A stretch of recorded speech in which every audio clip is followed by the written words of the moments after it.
नमो नमः। सर्वेभ्यो नमो नमः। जय जिनेन्द्र रमो जिडाड़म।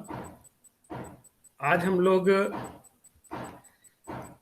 समण सूत्र के निरूपण सूत्र की 42वीं गाथा पढ़ेंगे और ये गाथा बड़ा महत्वपूर्ण संदेश हम लोगों को दे रही है।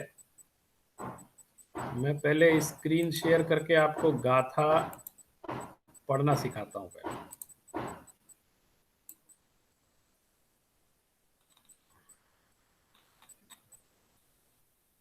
ये निरूपण सूत्र हमारा चल रहा है और इसका हम लोग 41 गाथा तक पढ़ चुके थे। आज हम लोग एक गाथा पढ़ेंगे और ये 42वीं गाथा है।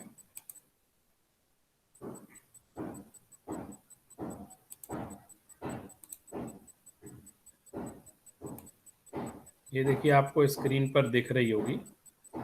स्क्रीन शेयर मैं इसलिए करता हूं कि सब लोगों के पास ग्रंथ नहीं रहता है, तो स्क्रीन शेयर के माध्यम से हम उसको आराम से पढ़ लेते हैं। एक बार इस ग्रंथ का उच्चारण, इस गाथा का उच्चारण करते हैं।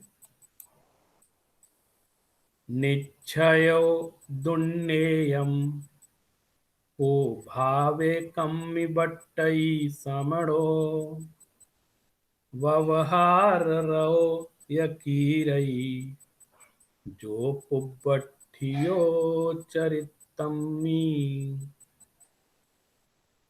निश्चयतः दुर्गेयः। ये संस्कृत छाया है। कः भावः कस्मिन् वर्तते श्रमणः व्यवहारतस्तु क्रियते यः पूर्व स्थितश्चारित्रे।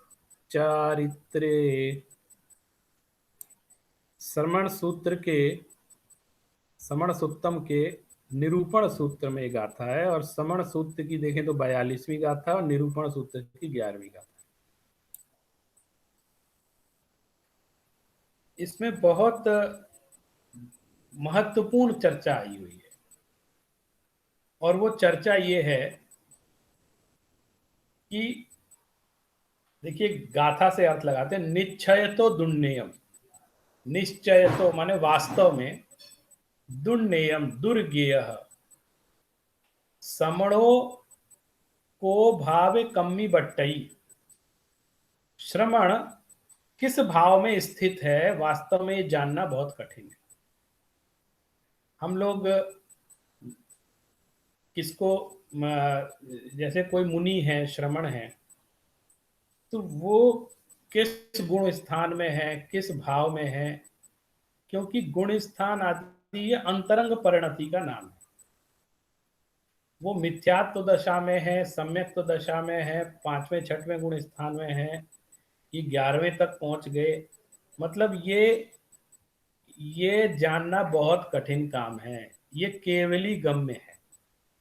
किसी भी मुनि को देख करके हम ये बात नहीं पता लगा सकते कि वे किस भाव में स्थित हैं। ये इस गाथा का निश्चयो दुर्नेयम, निश्चय ही वो दुर्गेय है, माने जानना उसको बहुत कठिन, कठिन क्या असंभव है जानना। को भावे कम्मी बट्टई समणो, कौन सा श्रवण किस भाव में स्थित है ये जानना बहुत कठिन है। तो क्या करें? तो व्यवहारो यकीरई जो पुब्बठियो चरित्रम। तो कह रहे हैं जो पूर्व स्थित चारित्र में, पूर्व चारित्र में स्थित है, यानी उसका जो चारित्र है, पूर्व स्थित जो चारित्र है, जो उसका इस समय वर्तमान में बाहरी क्रिया उसकी जैसी दिख रही है, माने वो इस समय आपको बाहर की क्रिया से जिस चारित्र में स्थित है उसको देखकर ही उनके साथ क्रिया, उनके साथ हम लोग कृति कर्म कर सकते हैं। की रही व्यवहार अस्तु क्रिय, की रही क्रियते, व्यवहार तस्तु क्रियते। उनके साथ जो हम कृति कर्म करेंगे, यानी वंदना वगैरह, उनको नमन करना, उनकी वंदना करना, उनकी पूजा करना, ये जो भी काम है हम उनके बाह्य चारित्र को देखकर ही करते हैं। क्योंकि अंदर से वो भावलिंगी संत है कि नहीं है, ये जानकारी करना मतलब ये दुर्गेय है। इस चीज को आप पता नहीं लगा सकते कि अंदर से वो कैसा है। किसी के बारे में भी आप पता नहीं लगा सकते कि अंदर से वो भावलिंगी है कि नहीं है, भाव से समण है कि नहीं है। जो भी है, अंदर के गुण स्थानों की आप किसी भी तरह से, किसी भी मापदंड से पता नहीं लगा सकते। तब क्या कर सकते हैं, क्योंकि निश्चय का मामला है। और अगर हम पता लगा सकते हैं, या जो भी हमारा बाहर की क्रियाएं होंगी वो भी बाहर की क्रिया को देखकर ही हो। जैसे हम मुनि की वंदना करते हैं, मुनि को प्रणाम करते हैं, उनकी पूजा करते हैं, उनकी आहारचर्या करते हैं, जो भी करते हैं उसका मापदंड क्या बन सकता है। तो इस गाथा में कहा गया कि वो पूर्व स्थित चारित्र ही उनका मापदंड बनता है।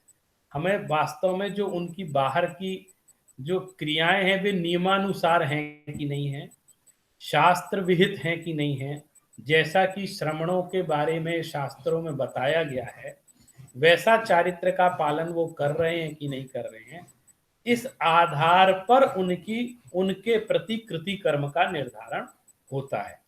तो ये गाथा इसलिए महत्वपूर्ण है क्योंकि इसके माध्यम से हम एक संतुलन को समझते हैं कि हम किसी को भी कह दें कि ये द्रव्यलिंगी है, ये भावलिंगी है, आप यू कांट जज। आप सिर्फ द्रव्य लिंग की पहचान कर सकते हैं कि बाहर की क्रियाएं ठीक कर रहे हैं कि नहीं कर रहे हैं, और अंतरंग में परिणति क्या चल रही है ये उनके ऊपर छोड़ दीजिए। इसका निर्धारण करने की जिम्मेदारी हमारी नहीं है। और हमें जो हमें दिखाई देगा उसी से तो हम निर्णय करेंगे। तो जो हमको व्यवहार चारित्र दिखलाई देता है उसके आधार पर ही हम माने जो भक्त हैं, जो श्रावक हैं, जो जिनको उनकी वंदना करनी है, वो लोग उनके प्रति वंदना आदि का कृति कर्म निर्धारण करते हैं कि कैसी वंदना करनी है, किसकी करनी है, किसकी नहीं करनी है, कौन वंदनीय है, कौन नहीं है। ये सारा निर्धारण इसी आधार पर होता है जो बाहर की क्रियाएं हैं। तो इस सुंदर गाथा है बहुत। और आपको बता दूं, ये जो गाथा है ये समण सुत्तम में इसको संग्रहित किया है। ये बृहत कल्प भाष्य की गाथा है और महत्वपूर्ण बात कही गई है, इसलिए हमको ये ध्यान रखना चाहिए। और इसी तरह है, हम अगली गाथा को भी देखेंगे। उसका हम पाठ अगली कक्षा में करेंगे। कभी एक, कभी दो ऐसे गाथाएं लेते हुए आगे बढ़ेंगे। और मैं प्रतिदिन कोई ना कोई नई गाथा, कोई ना कोई नई पुस्तक इनके माध्यम से जो हमारी चर्चा है उसको कर रहे हैं। और जो जैन दर्शन का मर्म है, जैन दर्शन का सार है, उसको बताने का प्रयास कर रहे हैं बहुत संक्षिप्त समय में। तो आप लोग इसको अवश्य सुने। और अगर आप थोड़ा सा भी समय निकालते हैं और आप 5 या 10 मिनट का भी समय अपने पास निकालते हैं तो आपको वो कम से कम एक गाथा पढ़ करके आपको स्वाध्याय का आनंद मिल सकता है, आपके जीवन में एक नया आयाम जुड़ सकता है और चिंतन को भी एक नई दिशा मिल सकती है।